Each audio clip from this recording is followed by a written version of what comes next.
इतनी सुंदर कविताएं, और शैलेश लोढ़ा के शो में भी अभी टीवी पे आई थी, और 2 ही वर्ष हुए हैं इनको कवि सम्मेलनों में आए हुए, और बहुत अच्छा परफॉर्म कर रही हैं। आज स्वामी जी का आशीर्वाद भी इनको लंच में मिला, मैंने देखा, तो बहुत अच्छी बात है। और विभा सिंह जी हमारी बनारस, जो संगीत का इतना ज्ञान रखती है, आनंद जी से बात कर रही थी कमरे में, मैंने देखा। विभा सिंह जी हमारी थोड़ी सी वरिष्ठ कवित्री, हालांकि 34 वर्ष की हैं। महिला की उम्र बतानी नहीं चाहिए, लेकिन मैंने वो टिकट बुक कराई थी तो मुझे पता है, तो इतनी कम उम्र में वरिष्ठ कवित्री हो गई है, इतनी खूबसूरत आवाज़ है इनकी। आप सुनेंगे कि आपको सौभाग्य होगा कि हम कितने प्यारे लोगों के बीच, कितने सृजनशील लोगों के बीच बैठे हैं। हमारा भाई अमित गुप्ता का प्रतिभा तो आपने कल देखा है, कितना प्यारा उन्होंने परफॉर्म किया। और आनंद भाई के बारे में तो मैं क्या कहूँ, क्योंकि उन्होंने मेरे बारे में कुछ नहीं कहा है। तो इनको मैं जानता हूँ बहुत पुराने समय से, 15-16 साल से, लेकिन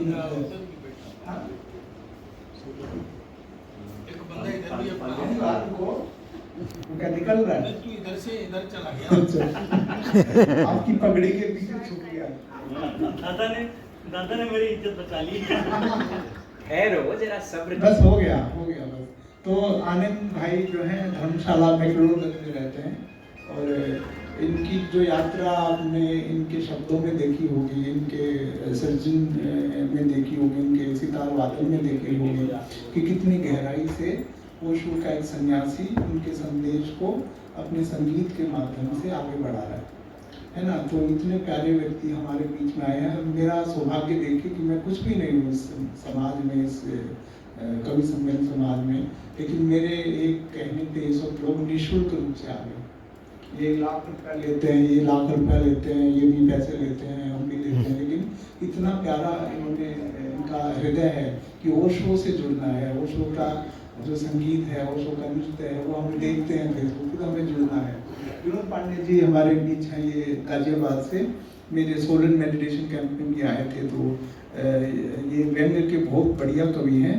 वो टीवी पे जो लपिटे मनीता जी देखते हैं, वो मेरे और इनके सीनियर हैं। प्रताप जी और मैं बाद में आए उस शो में, वो शुरुआत उन्होंने की थी। तो उसमें एक लाइन का परिचय है कि कितने बड़े कवि हो, कितने बढ़िया कवि हैं। और उससे ज़्यादा बात है बढ़िया कि वो बहुत प्यारे इंसान हैं, इतने विनम्र इंसान हैं। तो सब लोग आ गए हैं, सब एक बार तालियां बजा दीजिए। हम पीछे ही रखा है। तो हम मुझे लगता है कि हम 4 हास्य रस के कवि हैं और ये 3 गंभीर रस की कवित्रियां हैं।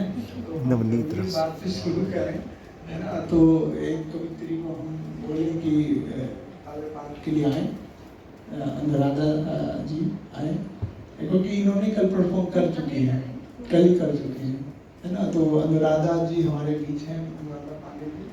तो आप लोग घनघोर तालियों से उनको आमंत्रित करें।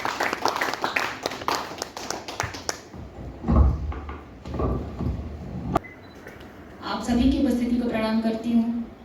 और जैसा कि साहिल जी ने बताया है, इतने बड़े कवित्री नहीं है हम, छोटी कवित्री है, बस अभी अभी पैदा हो रहे हैं, इसलिए जो भी गलतियां हो आप उसे माफ करेंगे। सर्वप्रथम माँ वीणामणि के चरणों पे एक छंद प्रस्तुत करती हूँ, सुनिएगा। वाणी का सरस रस मन को लुभाता, यहाँ कटु शब्द बोलने से दूर भाग जाते हैं। माँ वीणामणि ऑलरेडी वाणी का ही एक स्वरूप है, उनको ये छंद समर्पित करती हूँ।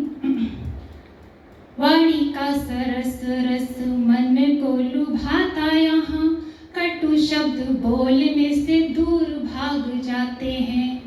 कोयल के मीठे गीत कर्ण प्रिय लगते हैं, मीठे मीठे गीत प्यारे प्रीत को बढ़ाते हैं। और शब्द ही तो ब्रह्म का रूप है धरती पे, शब्द ही तो ब्रह्म का रूप है धरती पे। शब्दों की महिमा जन जो भी जान जाते हैं,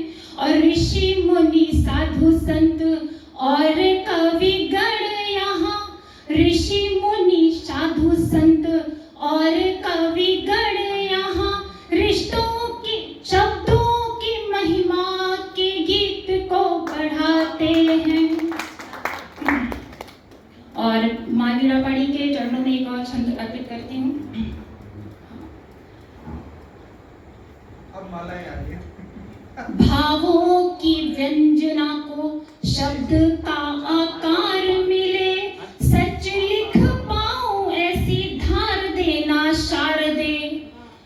भावों की व्यंजना को शब्द का आकार मिले, सच लिख पाऊं ऐसी धार देना शारदे।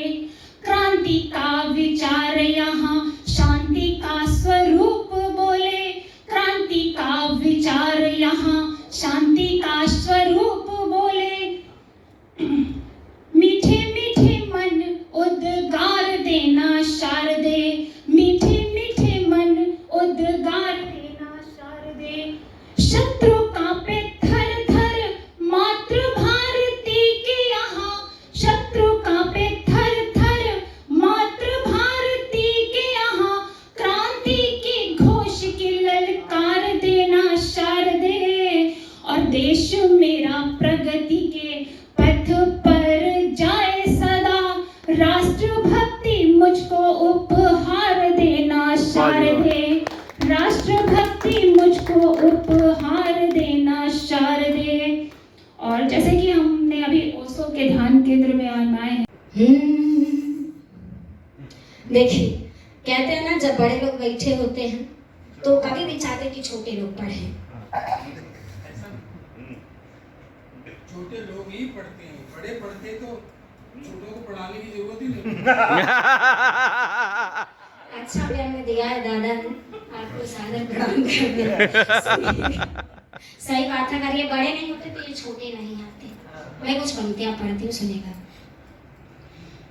डोली संग जाओ। देखिए, हमारे भारतवर्ष की नारियां हैं कि जब हम एक बार प्यार करते हैं तो उस प्यार के खातिर हम यमराज से बिगड़ जाते हैं। 4 पंक्तियां पढ़ती हूँ उस गीत की, बंद करूंगी, सुनेगा।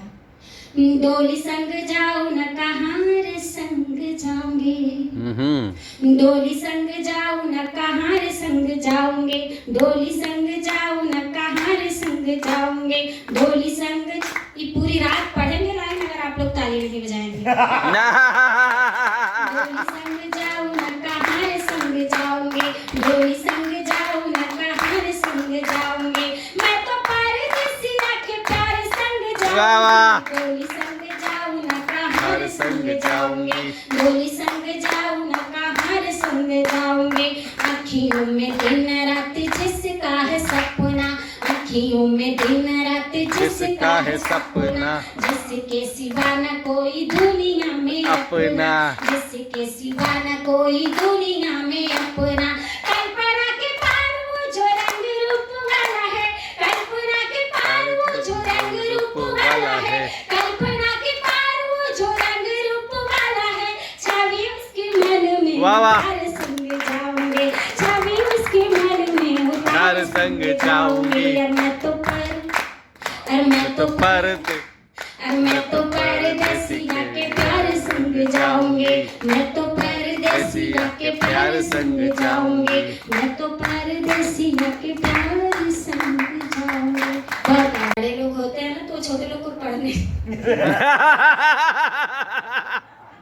सुनेगा, मैं पढ़ती हूँ, है ना।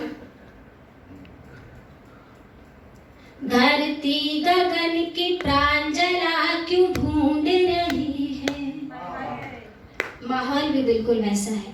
धरती गगन की प्रांजला क्यों ढूंढ रही है, मेघों का वरण चंचला क्यों ढूंढ रही है, मेघों का वरण चंचला क्यों ढूंढ रही है। पत्थर के जिगर वाले न समझेंगे विभा, पत्थर के जिगर वाले न समझेंगे विभा, पत्थर के जिगर वाले न समझेंगे विभा। दुष्यंत को शाकुंतला क्यों ढूंढ रही है, दुष्यंत को शाकुंतला क्यों ढूंढ रही है। बहुत सुंदर, बहुत आभार आप सभी। तो कहलाए जाएंगे, तो विलन बन सकते हैं। तो क्या बहुत अच्छा कार्यक्रम चल रहा है, कल भी कुछ हुआ, आज भी कुछ हो रहा है। बड़ा आनंद में लग रहा है आपके चेहरे हंसते मुस्कुराते हुए देख करके। मैं आदरणीय दादा आपको प्रणाम करता हूँ, दादा आपको प्रणाम करते आ रहा हूँ।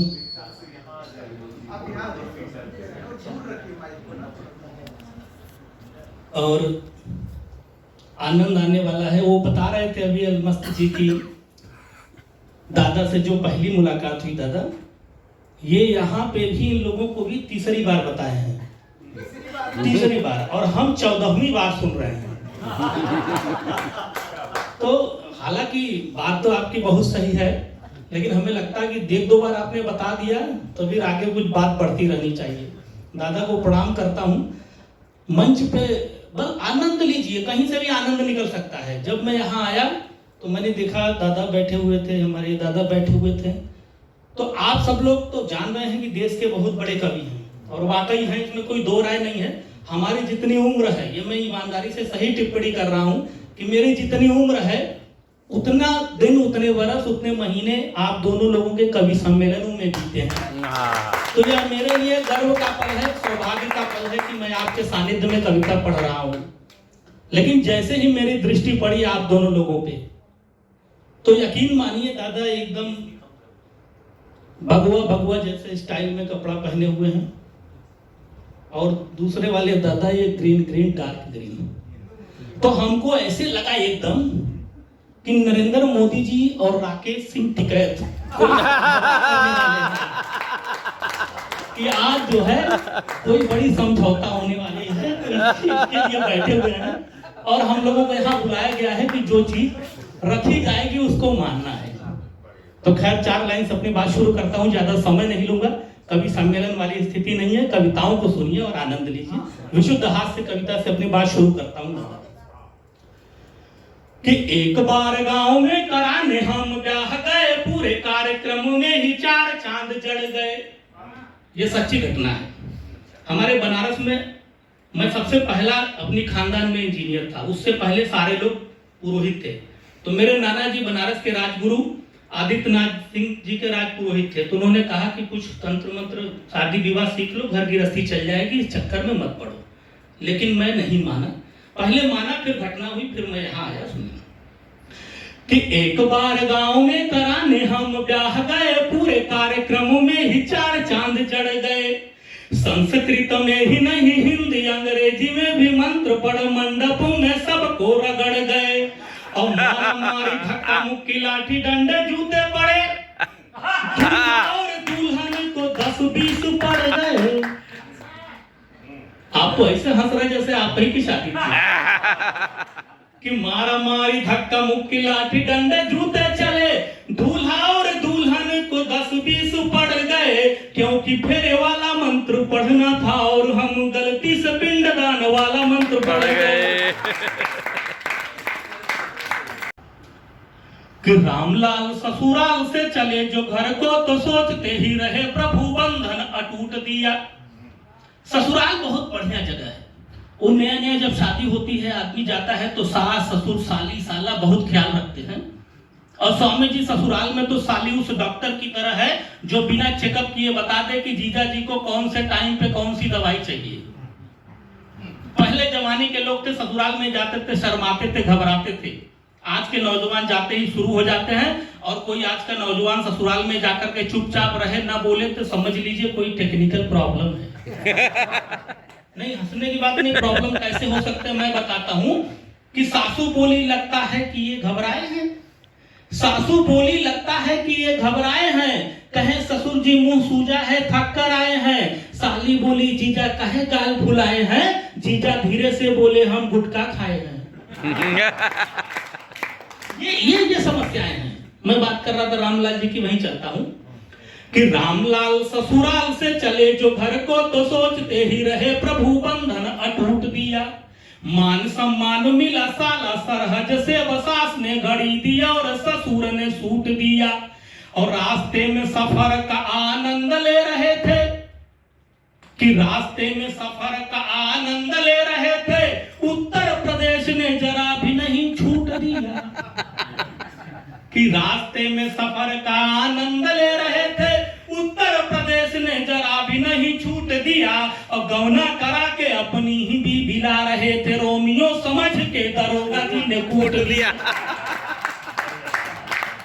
तो ये चाह रहे हैं कि साथ बना नहीं, ये कंफ्यूजन सारा कॉन्फिडेंस का मामला। मैं बैंक में गया खाता खुलवाने के लिए, बड़ी ईमानदारी से बताता हूँ, बैंक मैनेजर मुझे घूर कर देख रहा था। मैंने कहा मुझे ऐसे क्यों देख रहे हो? बोले आपका चेहरा नीरव मोदी जैसा लगता है। मैंने कहा लुंगी पहन लूंगा तो चिदम्बरम जैसा लगूंगा। कोई ना कोई किसी न किसी की तरह लगता है तो जेल भिजवाना है। अरे कई लोग हमसे कहते हैं कि विनोद पांडे तुम हास्य के कवि हो, देश की अखंडता और एकता में तुम्हारा योगदान नहीं है दादा। बड़ी लोग प्रश्न करते हैं हास्य भंगी के लोगों से, तो मैंने कहा ऐसा नहीं है, मेरा बहुत बड़ा योगदान है और कविता से भी, और मैंने किया भी है। जब मोदी जी स्वच्छता मिशन लेकर के आए तो उसमें सबका बड़ा योगदान था, मैंने भी एक बहुत बड़ा योगदान दिया। और मेरा ऐसा योगदान है कि आप लोग सुनेंगे तो आप लोग इस बात को मुखर होकर के उठाएंगे कि स्वच्छता मिशन में मुझे कोई बड़ा पुरस्कार मिलना चाहिए। एक छंद सुनाता हूं, सुनिए कि स्वच्छता मिशन जोर शोर से शुरू हुआ तो गंदगी पसंद वालों का दिल पिघल गया। हमने भी कसम उठाई स्वच्छता की और कई बार संभल संभल के फिसल गया। और एक बार मुंह में जो मच्छरों का पूरा झुंड, कि एक बार मुंह में जो मच्छरों का पूरा झुंड भक्त से घुसा तो मन अपना मचल गया। कि एक बार मुंह में जो मच्छरों का पूरा झुंड भक्त से घुसा तो मन अपना मचल गया। और थूकना था मुझे पर देश हित के लिए, मैं वंदे मातरम बोल सबको निगल गया।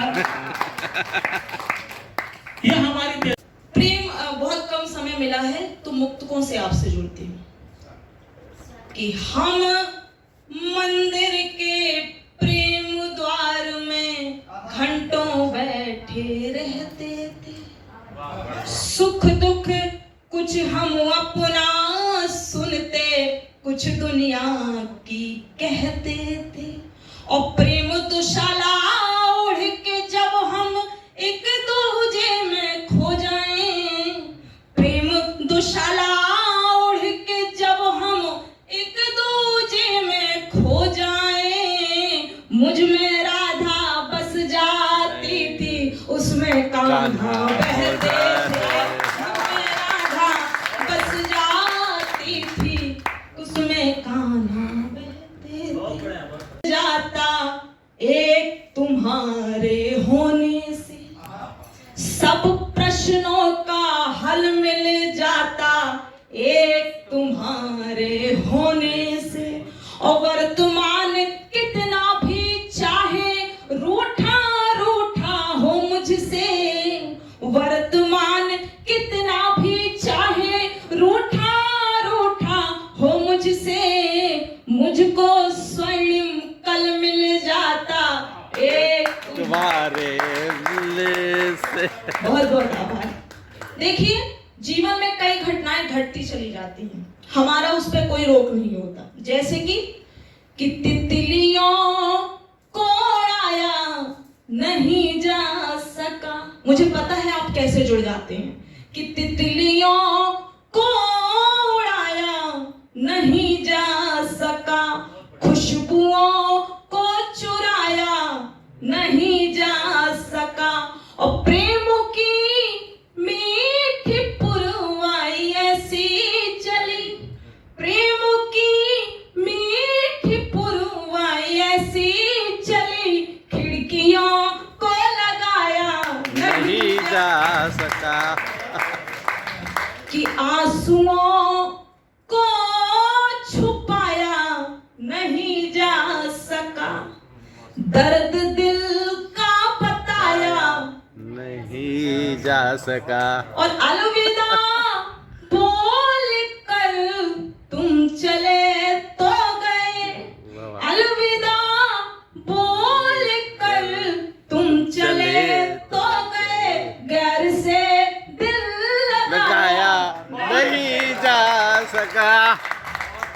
सुंदर। कि कोई सपना बचाया नहीं जा सका, साथ जीवन बिताया नहीं जा सका। और प्रेम में दोनों इतने ही मजबूर थे, प्रेम में दोनों इतने ही मजबूर थे, कोई वादा निभाया नहीं जा सका।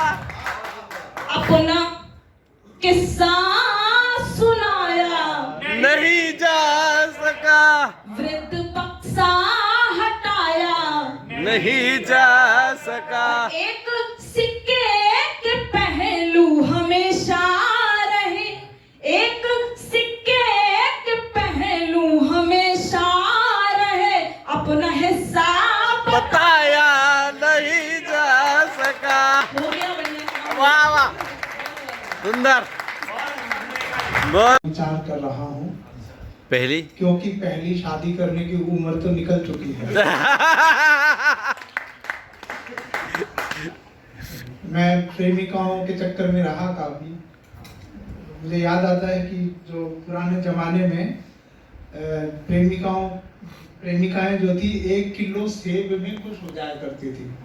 कि प्रताप जी ने अपने जमाने में बहुत 1 किलो सेब दिए हैं। तो पहले की प्रेमिकाएं 1 किलो सेब में खुश हो जाया करती थी, आजकल की एप्पल मांगती हैं। वाह,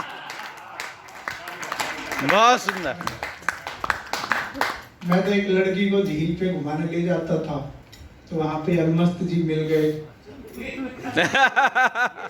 ये वहां पे अपनी भैंस को घुमा रहे थे।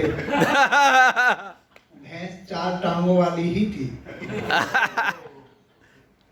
मुझे बोले तू रोज इस लड़की को झील पे घुमाने ले आता है, तुझसे शादी क्यों नहीं कर लेता? मैंने कहा फिर मैं झील पे किसको घुमाने लाऊंगा? ऐसी घटनाएं होती है। चलिए, बहुत समय हो गया है। अभी हमारे बीच 2 हमारे विशेष जो कवि हैं वो अभी शेष हैं। हम अवशेष थे, बहुत पुराना हो गया ना अवशेष वाला, अब नहीं सुनाऊंगा। तो आइए, हमने दादा मनोहर मनोज जी की इतनी बातें सुनी, इतने संस्मरण उनके पास हैं। जब मैं इनको कभी संवाद करता था या पहली बार मिला, 2 दिन से हम 3 दिन से साथ में बात करते हैं, तो ऐसा लगता है जैसे ओशो का जो जीवंत देशना है, दर्शन है, वो दादा जी रहे हैं। इतना सुंदर इनका जीवन है, इतने सुंदर इनके विचार हैं, इतने सुंदर इनके गीत हैं। गीत इनके इतने गायक ये गजलकार गाते हैं। जगदीश सिंह की गजल सुनो, है इनकी, लेकिन यूट्यूब पे कल दिखा रहे थे कि देखो जगदीश सिंह की गजल, कि दादा की गजल को जगदीश सिंह की गजल बता के। इतने महान कवि हमारे बीच में हैं। मैं छोटा सा व्यक्ति हूँ, मैं क्या परिचय दूंगा इनका, तो बिना समय गंवाए माला इनको दे दो, आनंद जी को। तो आनंद जी को मैं प्रार्थना करूंगा कि दादा को माला पहनाकर उनका स्वागत करें, और आप एक बार मेरे कहने पे खड़े होकर तालियां बजाएं। वाह जी वाह। आपके अंदर का रावण मरा है। जब से नेताजी के अंदर का रावण मरा है, तब से वो देसी शराब के ठेके पे खड़ा है। तब से वो देसी शराब के ठेके पे खड़ा है। बोला अच्छा है ये ससुरा रावण मर गया, बड़े अच्छा है ये ससुरा रावण मर गया। इसके सारे फर्ज निभाने पड़ते थे, एक टाइम पे 10 पैग लगाने पड़ते थे। अच्छा है ये ससुरा रावण मर गया, इसके सारे फर्ज निभाने पड़ते थे, एक टाइम पे 10 पैग लगाने पड़ते थे। अब मैं अपनी शामें चैन से खपा लूंगा, आज ठेके से सिर्फ एक कौवा लूंगा। आज ठेके से सिर्फ एक कौवा लूंगा। नेताजी के अंदर का रावण क्या मरा? नेताजी के अंदर का रावण क्या मरा? तो चौपाटी पर बैठी एक शबरी के झूठे बेर घोट गया। चौपाटी पर बैठी शबरी के झूठे बेर घोट गया। वहां बैठे एक लंगूर वानर के चरणों में लौट गया। वहां बैठे लंगूर वानर के चरणों में लौट गया। वानर ने भी सोचा अब कहां से भागूं। वानर ने भी सोचा अब कहां से भागूं। बोला चाचा जी पाए लागू। वाह। वानर ने भी सोचा अब कहां से भागूं। चाचा जी पाए लागू। नेताजी बोले बंदरेश। नेताजी बोले बंदरेश, तुझे विधानसभा जाना है। वाह। बंदरेश, तुझे विधानसभा जाना है। अपने अस्तित्व से तू बड़ा हो जा। रे बांदर, तू बांदरा से खड़ा हो जा।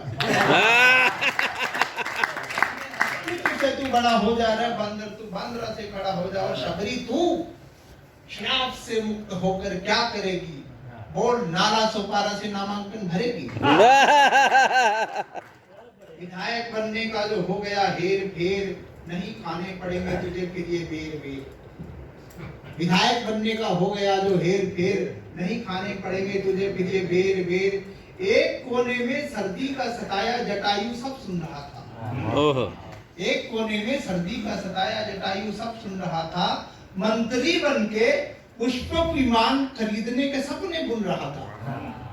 मंत्री बनके पुष्पक विमान खरीदने के सपने बुन रहा था। बोला युगों से मैं सोया था आज जाग के आया, युगों से मैं सोया था आज जाग के आया। जब से सुना तेरे अंदर का रावण मरा तो मैं भाग के आया, जब से सुना तेरे अंदर का रावण मरा तो मैं भाग के आया। नेताजी बोले हे जटाधारी जटायु, हो जा पुत्र तू शतायु। वाह। नेताजी बोले हे जटाधारी जटायु, हो जा पुत्र तू शतायु। इस मंकी को देख, इस मंकी को देख, ये ग्रास रूट से आया है। इस मंकी को देख, ये ग्रास रूट से आया है। तुझे टिकट कैसे दिलवा दूं, तू पैराशूट से आया है। वाह। तुझे टिकट कैसे दिलवा दूं, तो पैराशूट से आया है। तभी दो गदाधारी पहलवान सुग्रीव और बाली आते दिखे।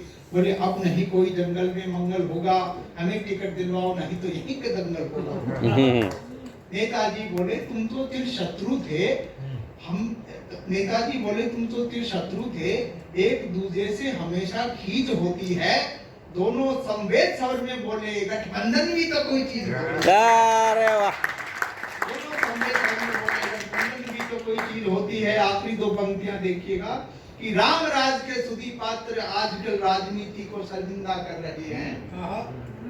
राम राज के सुधी पात्र आजकल राजनीति को शर्मिंदा कर रहे हैं। सुना है नेताजी अपने अंदर का रावण फिर से जिंदा कर रहे हैं। वाह वाह। अंदर का रावण फिर से जिंदा कर रहे हैं। बहुत बहुत धन्यवाद। बहुत बढ़िया, बहुत बढ़िया, शानदार। महाराज के चरणों में हम बैठे हैं। मुझे अभी रास्ते में हम आ रहे थे तो प्रणाम निवेदित करते हुए बहुत कम समय आपका लूंगा, लेकिन एक घटना बताते हुए 96 में जब पहला अटैक आया और 15 में जब 11वां अटैक आया तो डॉक्टर ने एक डिवाइस लगाया कि बोले ये 9-10 साल चलेगा। और जब सोलन जाने लगे तो ये डीप डीप करने लगा। ये पहचान डॉक्टर ने कहा था। एम्स फोन किया, उन्हें तुरंत दूसरा डिवाइस लगा दिया। इस समय हार्ट बचा है मेरा कुल 12%। चलने में दिक्कत, बातचीत में दिक्कत, उम्र का ये अंतिम पड़ाव, लगता है बहुत कम कार्यक्रम कर पाएंगे। चलिए आपको हास्य और व्यंग से जोड़ना चाहूंगा। हास्य और व्यंग में स्वागत है जी जी धन्यवाद। बड़ा बारीक अंतर होता है। हास्य कहीं भी पैदा हो जाता है। जैसे कोई बारात में किसी नेता को ले जाए, वर वधू अग्नि के फेरे लगाएं, वर नेता को लेके वधू के पास जाए और फिर नेताजी से कहे कि विवाह हो गया, आप आशीर्वाद दीजिए। नेताजी वर की बात सुने, वधू को देखें और कहें कि मैं तो नेता हूँ, मैं क्या जानूं आशीर्वाद क्या होता है, मैं तो उद्घाटन करूंगा।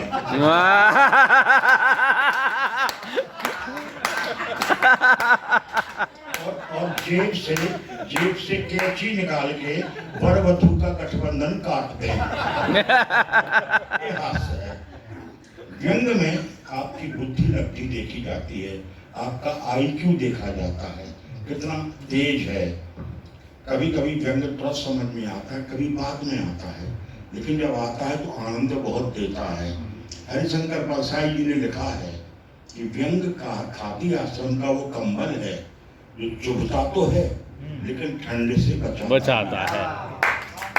व्यंग का अपना अलग तेवर होता है। हम 3 तरीके से बात करते हैं, अभिधा, व्यंजना और लक्षणा। तो आपको एक उदाहरण देकर अपनी बात प्रारंभ करना चाहूँगा। मुर्गी हमेशा सफेद अंडे देती थी। उसने पहली बार सफेद अंडे ना देकर लाल, नीले, पीले, हरे, गुलाबी, सतरंगे अंडे दिए। मुर्गे ने गुस्से से मुर्गी को देखा, तलवार निकाली, बगीचा गया और मोर की हत्या कर दी।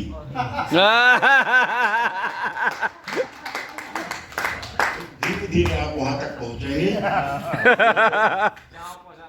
भाषा विज्ञान की बात करना चाहूंगा। हर घर में ऐसा बोला जाता है, बूढ़ी माँ होती है सास, वो अपनी बहू से बोलती है, बेटा सुबह का काम पर गया है, शाम होने को है, काम से लौटता होगा, थका मागा होगा, उसके लिए चाय बना देना। सब बोलते हैं सुबह का गया है, शाम को लौट रहा है, थका मागा होगा, चाय बना देना। मुझे आश्चर्य होता है जो पुरुष सुबह काम पर जाता है, शाम को लौटता है, थका तो हो सकता है, मादा कैसे हो जाता है?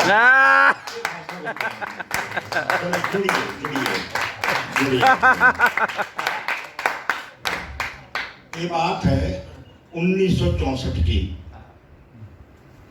जब प्रभुवर गोटेगांव हायर सेकेंडरी स्कूल में आए थे ओशो जी। मैं 10वीं क्लास पढ़ता था, तो उनके स्वागत में एक कविता मैंने पढ़ी, हास्यवन की छोटी सी कविता, 10वीं क्लास का बच्चा, 1964-65 की बात है, सुनिएगा। डॉक्टर की डिस्पेंसरी पर लगे बोर्ड से वो कविता आगे बढ़ती है। भाई साहब, डॉक्टर पत्नी पति से बोली, डॉक्टर पत्नी पति से बोली, देखो वो कॉलेज का छोरा, दुबला पतला गोरा गोरा, खिड़की में से झांका करता, केवल मुझको ताका करता, हरकत उसकी रास न आई, साजन जाकर करो पिटाई, साजन पहुंचे जाकर मारा, बोले अब तू देख दोबारा, लड़का बोला पहले वह तुम बोर्ड उतारो, फिर देखूं तो मुझको मारो, पति ने पत्नी का बोर्ड निहारा, जाकर फौरन बोर्ड उतारा, लिखा हुआ था महिला डॉक्टर, समय देखने का 8 से 12।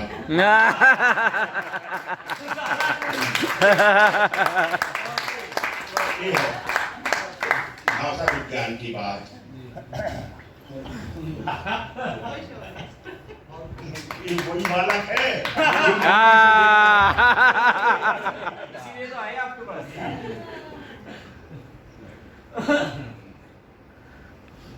अब थोड़ा सा व्यंग्य की ओर ले जाना। शुरू में गांधी जी को थोक के भाव याद करते हैं।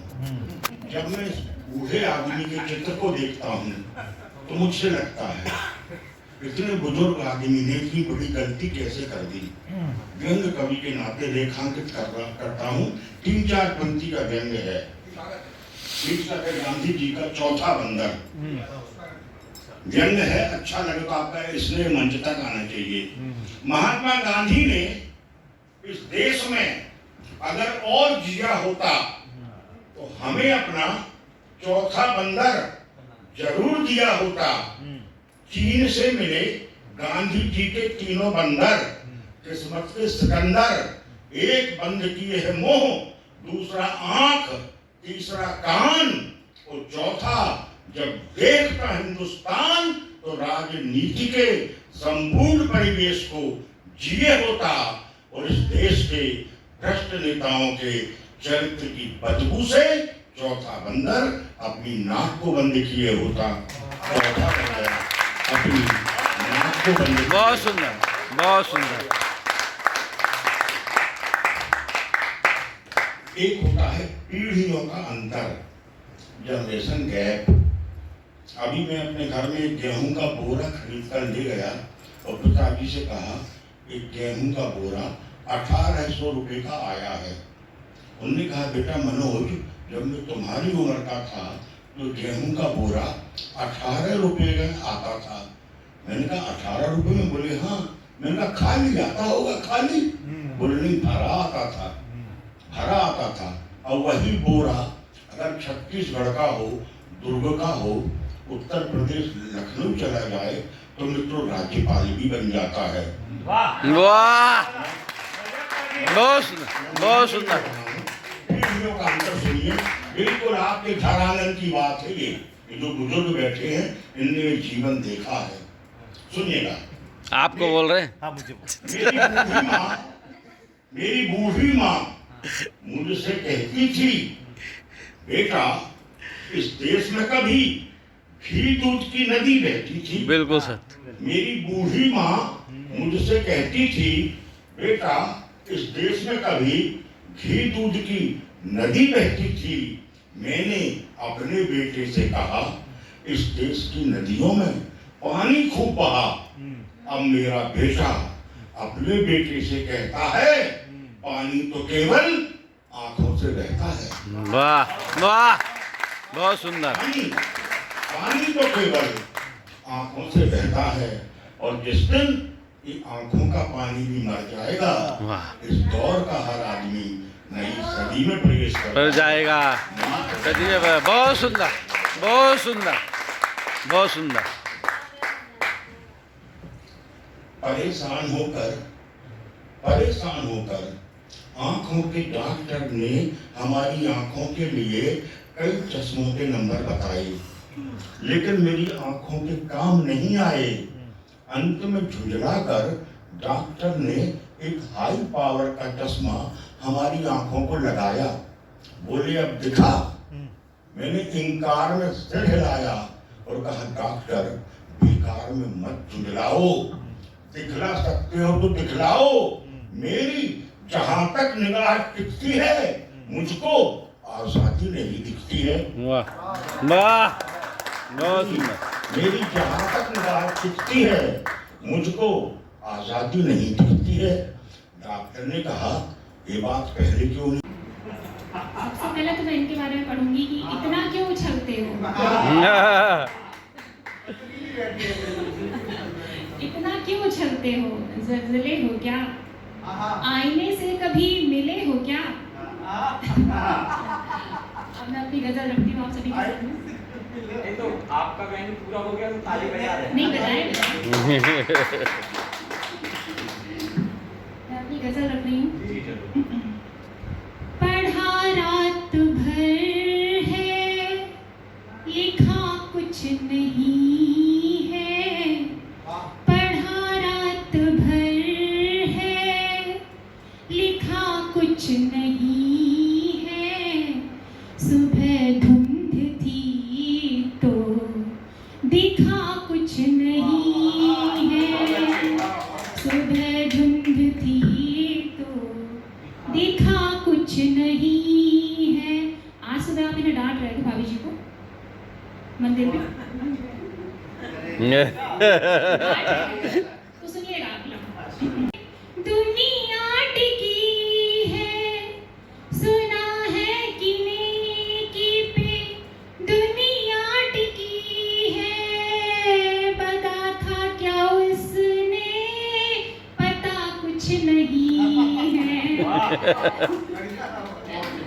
भी क्या मिल सका है, सितारों से लड़ कर भी क्या मिल सका है। सिवा जुगनुओं के सिला कुछ नहीं है। सिवा जुगनुओं के सिला कुछ नहीं है। और अगला शेर है कि लिखा पत्थरों पर है, शिलालेख जैसा। लिखा पत्थरों पर है, शिलालेख जैसा।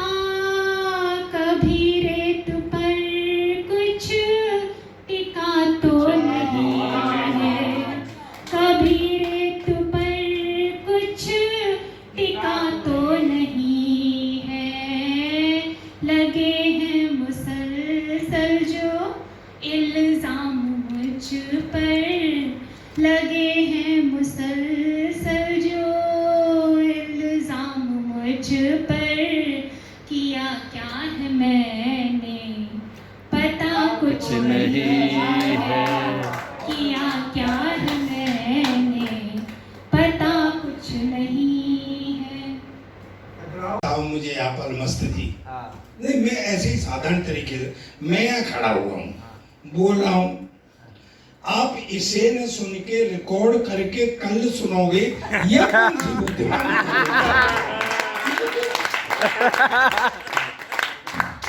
इसको रखो ना। एक बार में समझ नहीं आता अजय तू पंजाबी है, तेनू सारी गल्लां दा पता वा। तू सरदार का फोटो पहली बार ले रहा है क्या? तो जब मैं यहाँ बैठा था तो यहाँ से ले रहा था, वहां से अरे बावड़े, सरदार का फोटो किसी साइड से ले लेंगे जैसा ही।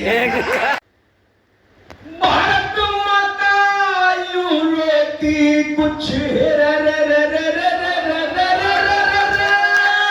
भारत माता यूं रोती कुछ याद पुरानी करके कह गए मेरे सिंगला दिले भारत माँ पे मर के, भारत माँ पे मर के।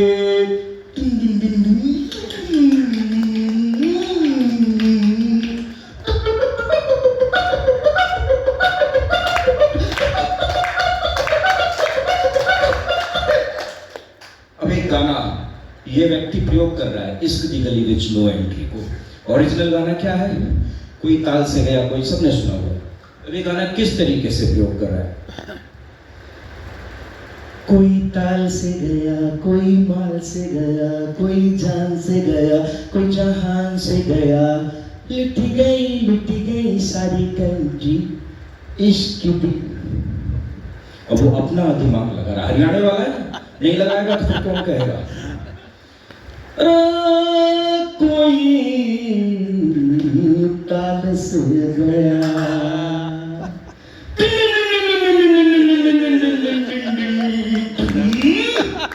अरे कोई ताल से गया रे, कोई माल से गया रे, कोई जान से गया रे, कोई जहान से गया। लुट गई लुट गई लुट गई सारी कंट्री और इश्क की गली विच नो एंट्री। भाई इश्क की गली विच नो एंट्री।